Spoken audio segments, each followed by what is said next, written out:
शङ्कराचार्यमध्यमाम् अस्मदाचार्यपर्यन्तां वन्दे गुरुपरम्पराम्। श्रुतिस्मृतिपुराणानाम् आलयं करुणालयं नमामि भगवत्पादं शङ्करं लोकशङ्करम्। शङ्करं शङ्कराचार्यं केशवं बादरायणं सूत्रभाष्यकृतौ वन्दे भगवन्तौ पुनः पुनः। ईश्वरो गुरुरात्मेति मूर्तिभेदविभागिनी व्योमवद्व्याप्तदेहाय दक्षिणामूर्तये नमः। कठोपनिषदा आणि असणारी पहिली वल्ली, त्याच्यावर आता असणारा आपला उपसंहार, त्याचा असणारा शेवट की या ठिकाणी असणार आहे 3 वर.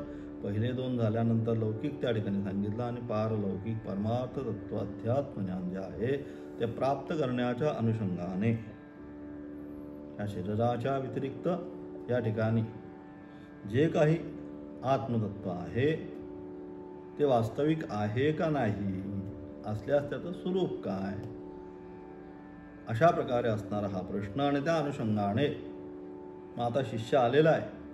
तद्विद्धी प्रणिपातेन परिप्रश्नेन सेवया उपदेक्षन्ति ते ज्ञानम ज्ञानिनः तत्त्वदर्शिनः. अशा अनुषंगाने अशा प्रकारे सगळं झाल्यानंतर परिप्रश्न आहे हा की ते जे आहे ते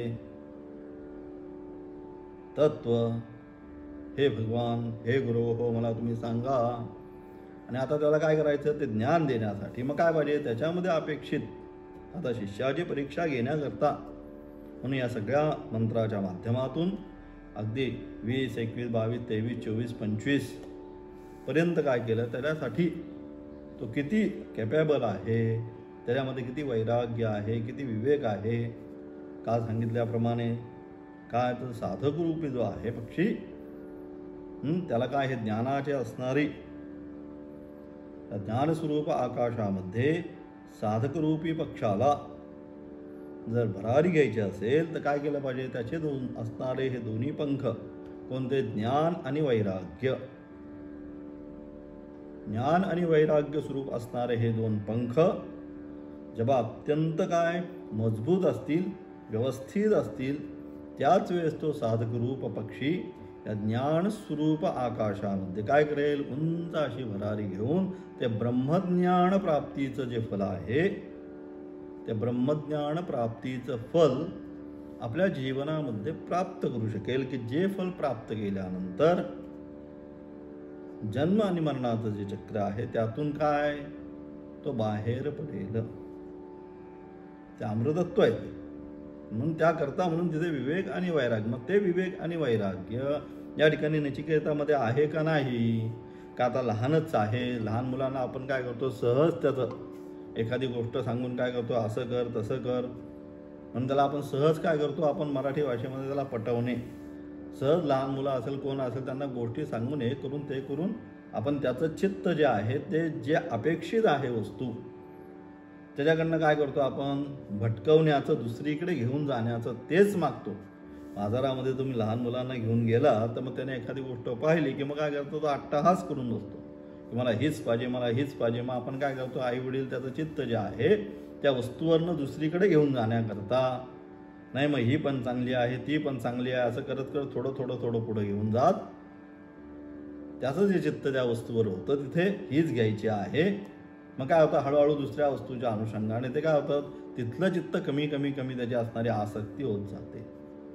तसं या ठिकाणी नचिकेताला जे म्हणतात की खरोखर याच्यामध्ये विवेक वैराग्य आहे का नाही हे पाहण्याच्या दृष्टीने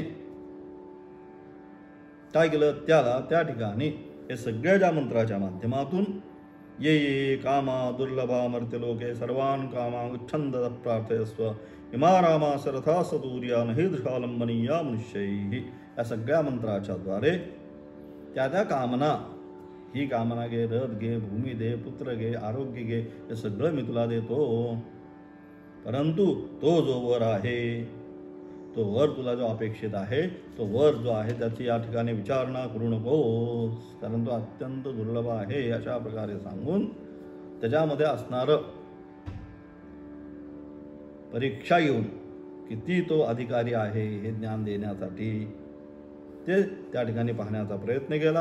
आणि म्हणून अशा प्रकारे त्यानंतर पुन्हा तो जे विषय आहे त्याविषयी आता हे सगळे यमराजांनी सांगितलं, हे घे, ते घे, अमुक कर, तमुक कर, हे सगळं 25व्या मंत्रापर्यंत सांगण्याचा प्रयत्न केला. 26व्या मंत्रामध्ये त्या सगळ्याचं जे उत्तर आहे, हे सगळं जे तुम्ही म्हणताय हे घे, ते घे, या सर्व वस्तूंचं असणारं उत्तर ह्या 26व्या श्लोकापासून पुढे कोण आता नचिकेता यमराजाला म्हणतो की यद्यपि तुम्ही सगळं देत असला तर हे काय, हे वास्तविक नाही, हे तेवढ्या पुरतं आपल्याला वाटतं हे आहे, हे असं केलं तसं केलं म्हणजे असं होईल तसं होईल.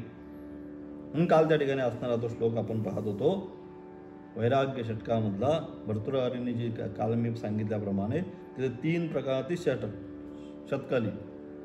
कोणतं, एक वैराग्य शतक, एक नीती शतक आणि एक तिसरं असणारं शृंगार शतक. त्यामध्ये वैराग्य प्राप्त करण्याकरिता सांसारिक वस्तूमध्ये जी आसक्ती भावना आपली आहे ती किती खरी आहे हे लक्षात येण्याकरता म्हणून वैराग्य शतक, की खरोखर आपण ज्याला म्हणतो हे आहे, हे प्राप्त केल्या मिळेल, ते प्राप्त केल्यावर मला हे मिळेल, ते प्राप्त केल्यानंतर मला ते मिळेल. पण ते प्राप्त केल्यानंतर धन जोपर्यंत आपल्याजवळ नाही, पैसा जोपर्यंत आपल्याजवळ नाही, तोपर्यंत आपण सुखानी आहे. म्हणजे अपेक्षित खर्च आहे तेवढा पाहिजे ना, तर काही नाही म्हणजे अगदीच नाही असं नाही. पण आपलं जीवनक्रम योगक्षेमम वहाम्यहम गीतेने सांगितलं, भगवंतांनी सांगितलं, अनन्य भावाने फक्त माझी चिंता कर, तुला जे अपेक्षित आहे ते सगळं मी देत राहीन. त्यापेक्षा अधिक झाल्यानंतर, गरजेपेक्षा अधिक एकदा निर्माण झाली वस्तू किंवा त्या धनाचा किती त्रास होतो हे ज्यांच्याकडे गरजेपेक्षा अधिक धन होतं त्यांना लक्षात येतं. जसं एकदा गुळाचा खडा बाहेर पडला की जसं त्या भोवती सगळे एक एक एक एक करून मुंगळे यायला सुरुवात होती, त्याप्रमाणे त्यापेक्षा अधिक कोणतीही वस्तू झाल्यानंतर त्या वस्तूपासूनच भय निर्माण होतं. आणि म्हणून अशा प्रकारे मग काल म्हणून त्या ठिकाणी सांगितलं तो असणारा तो श्लोक अतिशय त्याच्यामध्ये विचारपूर्वक सांगितलं की प्रत्येक गोष्टीमध्ये आपल्याला वाटतं हे प्राप्त केल्यानंतर सुख आहे, ते प्राप्त केल्यानंतर सुख आहे, ते प्राप्त केल्यानंतर सुख आहे, शेवटपर्यंत सुख पाहता म्हणून सांगितलं. मग काय, जवा एवढे दुःख पर्वता एवढे सांगितलं. सुख पाहण्यासाठी गेलो, त्या वस्तूमध्ये ते मिळाल्यानंतर मला सुख मिळेल, पण आल्यानंतर कळलं तिच्या मागे दुःख किती आहे.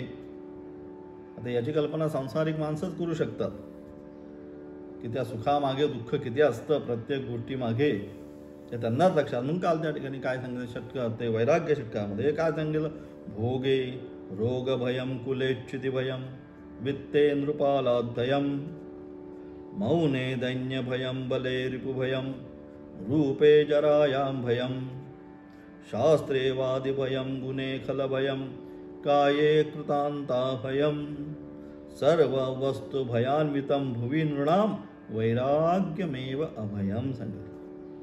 प्रत्येक गोष्ट जी आहे कशा प्रकारे त्यामध्ये भय लपलेलं आहे. मग कसं लपलेलं आहे, भोगे रोग भयम, पहिला सगळ्यात मोठं की आपल्याला वास्तव या वस्तूचा मी भोग घेतोय, परंतु आपण वस्तूचा भोग घेत नसतो, वस्तू आपल्याला भोगत असते.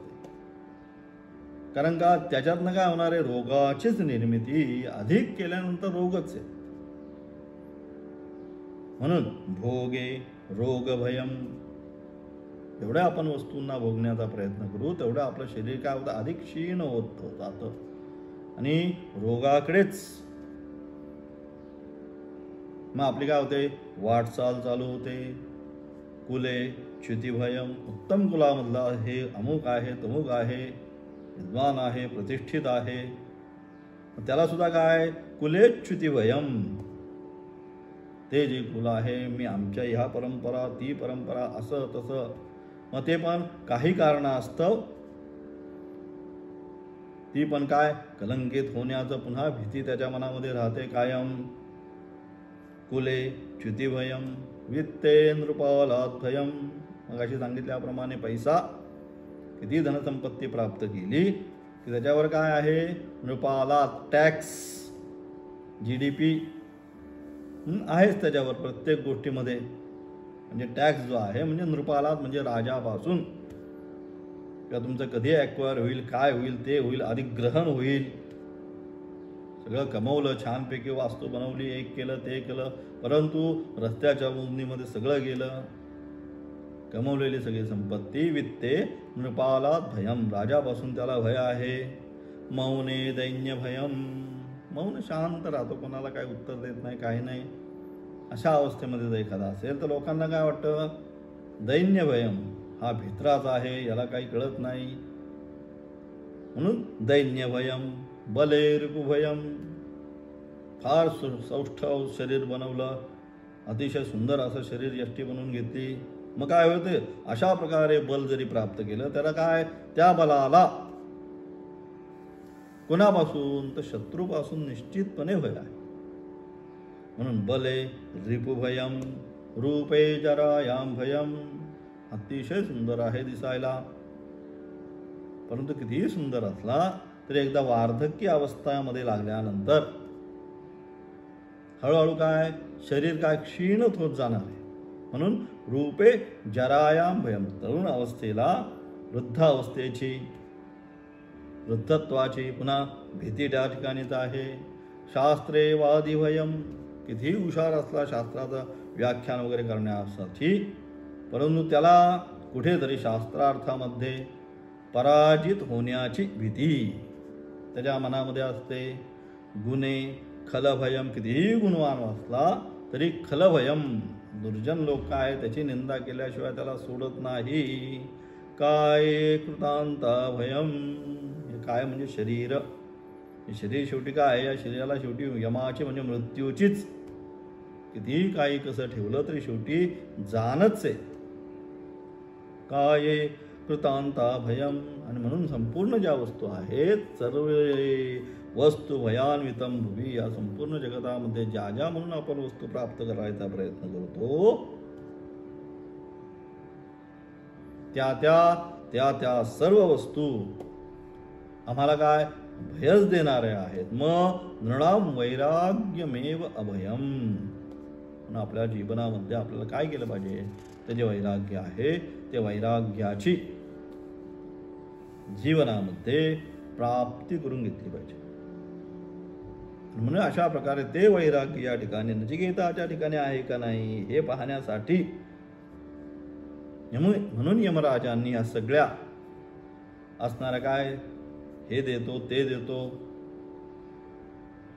क्लुप्ती त्या ठिकाणी सांगून त्याचा असणाऱ्या वैराग्याची परीक्षा घेतल्यानंतर आता नचिकेत त्या 26व्या मंत्राच्या द्वारे उत्तर देण्याचा प्रयत्न करतात. काय म्हणतात नचिकेत, शोभावामर्त्यस्य दंतकैतत् सर्वेंद्रियाणां जरयन्ति तेजः अपि सर्वं जीवितमल्पमेव तपैव्यवाहस्तवृत्य गीते. अशा प्रकारे हे महाराज नचिकेत म्हणतात काय, हे सगळे जरी तुम्ही भोग म्हटलात, हे देतो ते देतो अमुक देतो, पण ते किती दिवस राहणार आहे.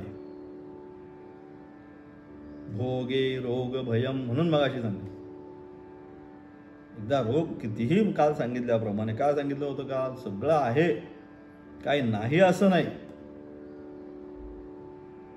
पंचपक्वान्नाचं सगळं ताट भरलेलं आहे, सगळ्या टेबलवर सगळे नानाविध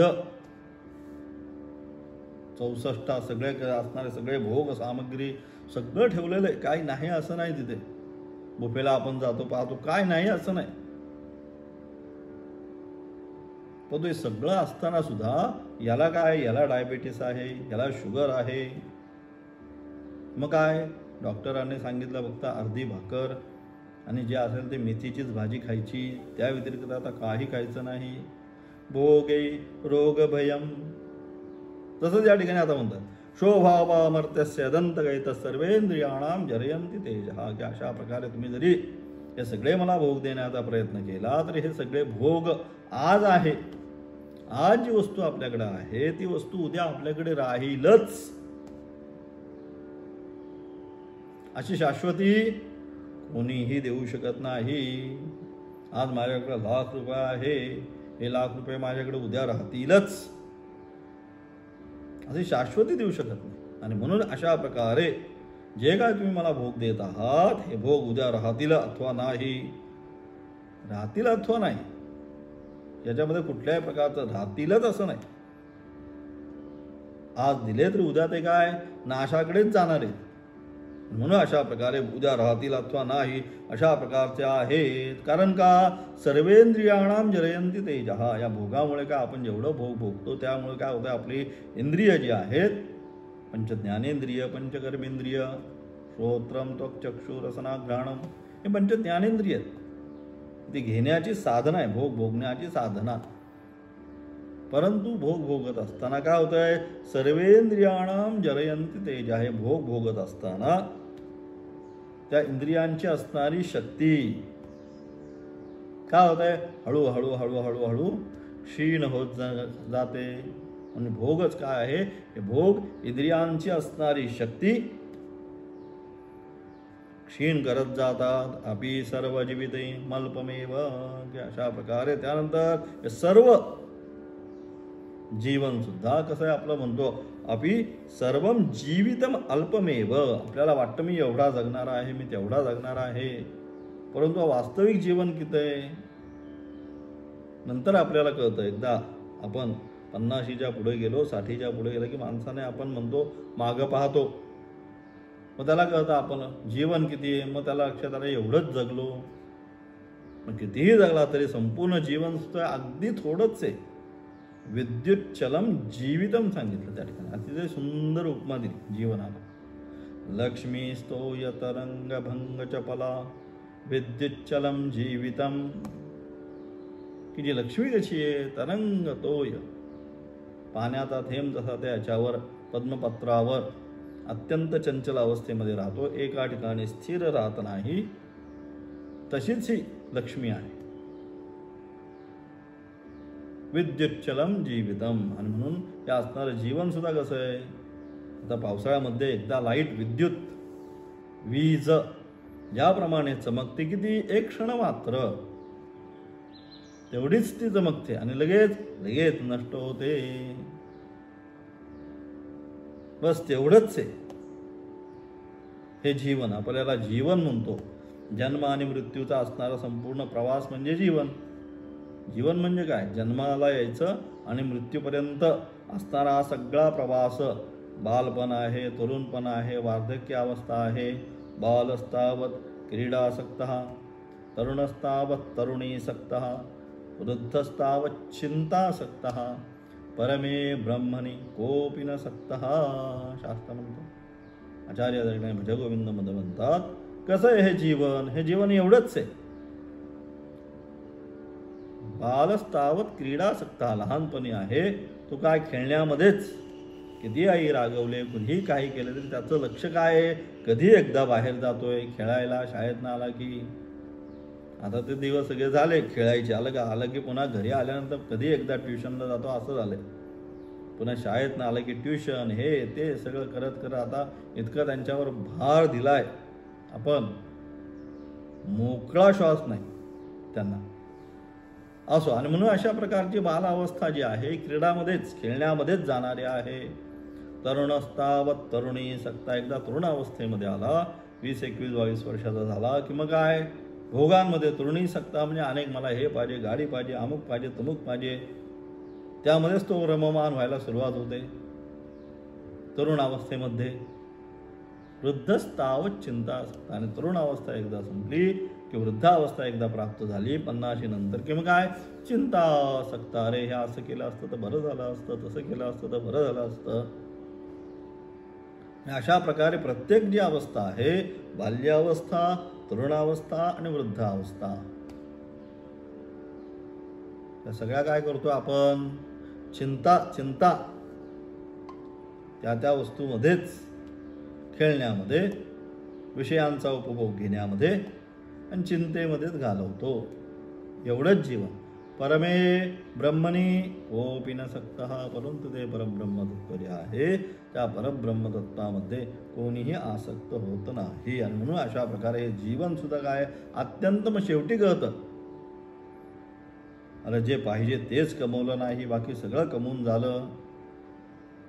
आणि म्हणून अशा प्रकारे संपूर्ण जीवन सुद्धा अगदी थोडे आहे. अपि सर्वं जीवितम अल्पमेव तवैव वाहस्तव नृत्य गीते. म्हणून हे सगळं जे काय तुम्ही मला देणार आहात ना, हे देतो, ते देतो, ते देतो, हे सगळंच्या सगळं काय आहे, हे सगळंच्या सगळं तुम्ही तुमच्या जवळच ठेवा, मला काही याची गरज नाही. म्हणजे अशा प्रकारे परमवैराग्य जे आहे हे परमवैराग्य त्या ठिकाणी कोणाला नचिकेताला प्राप्त झालं. त्यानंतर काय म्हणतोय नचिकेत 27व्या मंत्रामध्ये, न वित्तेन दर्पणीयो मनुष्यो लप्स्यामहे वित्तमत्राक्ष्णचेत्वा जीविष्यामो यावदिष्यसि त्वं वरस्तुमे वर्णीयस्य एव. की अशा प्रकारे हे धन आधी तुम्ही काय म्हणता, ही धन देतो, संपत्ती देतो. हे धनसंपत्तीच्या द्वारे या जगतामध्ये कोणीही मनुष्य कशाने, धनाने अथवा पैशाने तृप्त, याला एवढा पैसा दिला तर तो आता तृप्त झाला असं आपण पाहतो का? की ह्याला एवढी प्रॉपर्टी आता झाली, आता तो म्हणतो की बस आता मला काही नको. तो त्याच्यामध्ये आणखी काहीतरी करायचा प्रयत्न करतो, तो आणखी काहीतरी कुठेतरी गुंतवणूक करायचा प्रयत्न करतो. म्हणजे सगळे जे सर्व जे आहे ते काय काही ना काहीतरी प्राप्त करण्यासाठी च्यापेक्षा अधिक कितीही धन दिलं तर त्या धनाने हा मनुष्य एवढा धन मिळाला, 5 लाख रुपये मिळालेले आहेत. आता 5 लाख रुपये मिळाल्यानंतर मी आता तृप्त झालेलो आहे, आता मला काही नाही. त्या 5चे 10 कसे होतील याच्या प्रयत्नामध्ये तो जीवनामध्ये राहत असतो. तेच सांगितलं काय, न वित्तेन तर्पणीयो मनुष्यो. मनुष्य जो आहे हा पैशाने कधीच तृप्त होत नाही. परंतु आता आपणास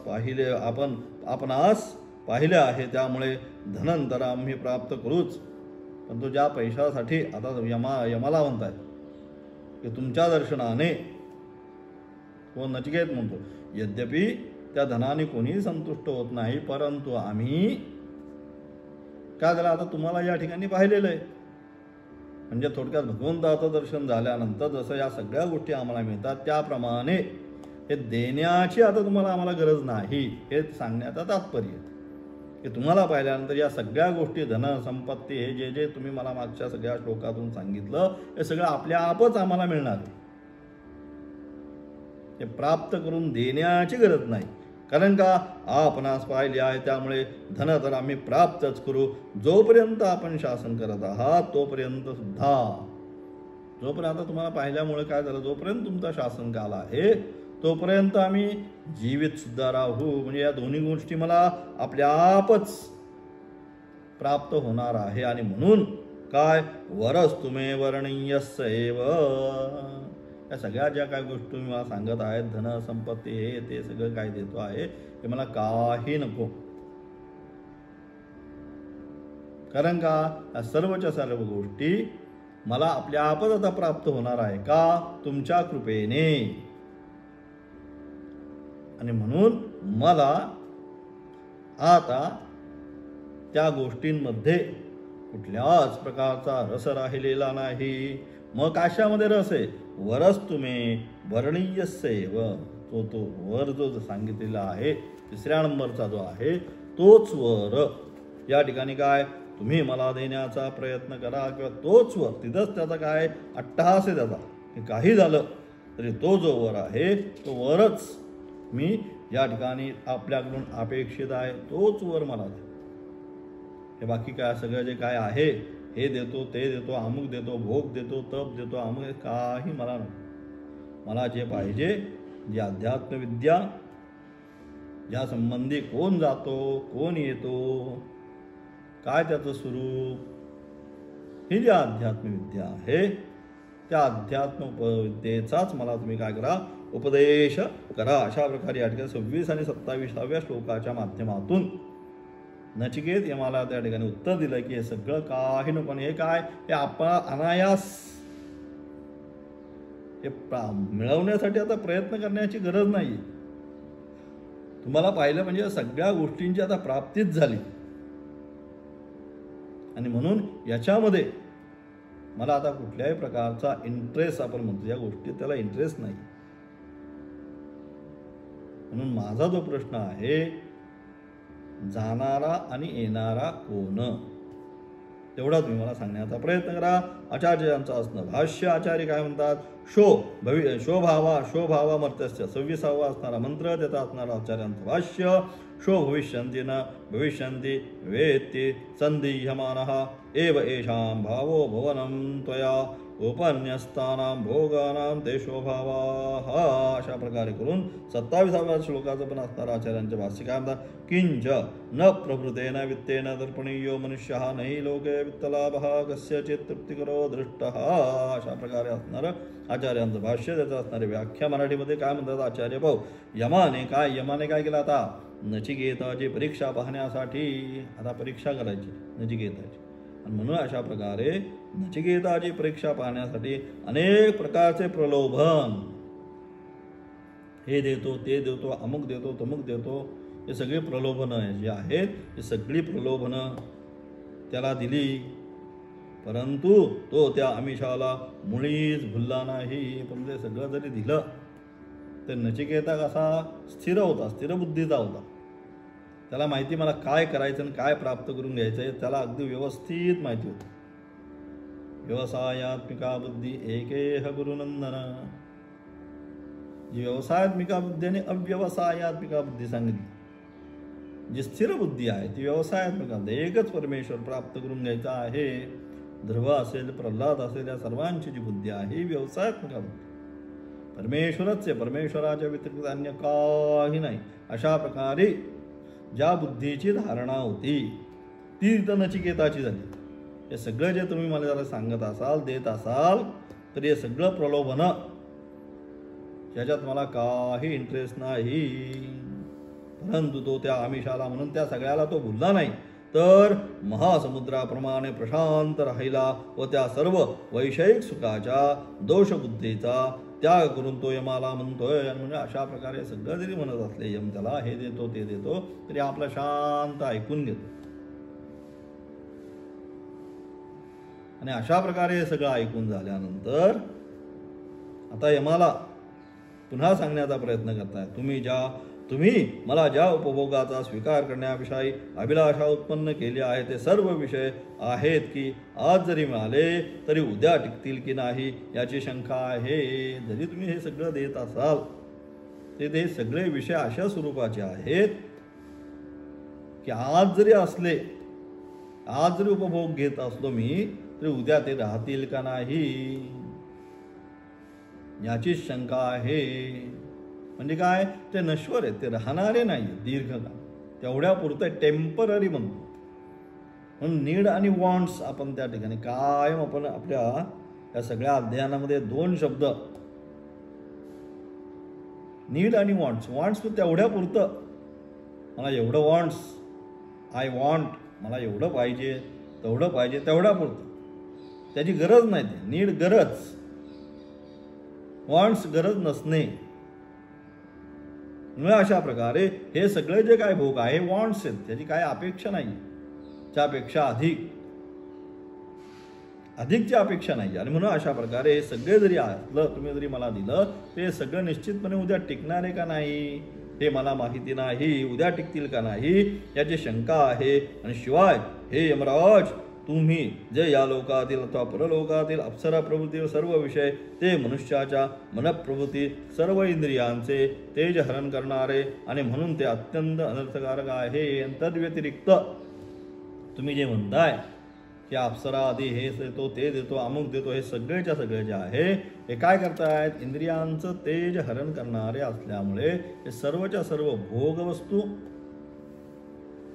काय आहे, अनर्थकारीच आहे.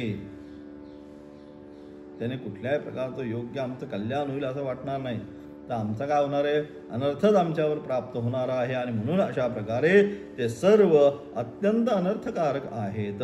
धर्म, वीर्य, प्रज्ञा, यज्ञ या सर्वांचे ते विषय उपभोग विनाशच करतात. विषयांचा उपभोग असतो. हा विषयांचा उपभोग काय करतो, तर आपल्यामधलं असणारं तेज, ब्रह्मतेजो बलो बलम सांगितलं. जे आध्यात्मिक तेज आहे, जे बल आहे, त्या सर्वांचा कोणकोणतं, धर्म, वीर्य, प्रज्ञा, यश या सगळ्या ज्या गोष्टी अपेक्षित आहे, या सर्व गोष्टींचा, ते विषयांचा उपभोग काय करतात, विनाशच करतात.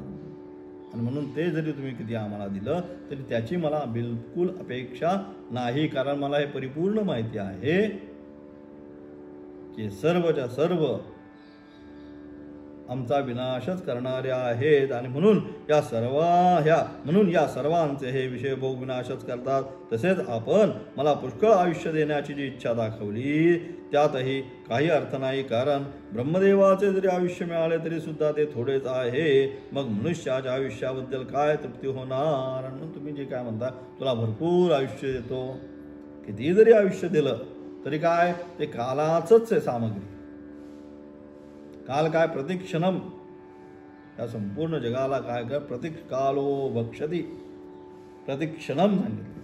काल प्रतिक्षण या किती मोठं आयुष्य ते मिळालं.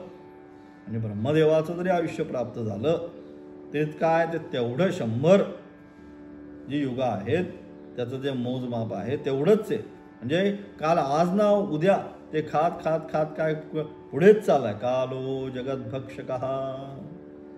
हा काल जो आहे हा जगाला भक्षण करत करतच पुढे चाललेला आहे. किती जर तुम्ही मला आयुष्य दिलं तरी सुद्धा ते काय, आज ना उद्या संपणारच राहणार आहे, परिपूर्ण नसणार आहे. आणि म्हणून अशा प्रकारे, कारण ब्रह्मदेवाचे जरी आयुष्य मिळालं तरी सुद्धा ते थोडेच आहे.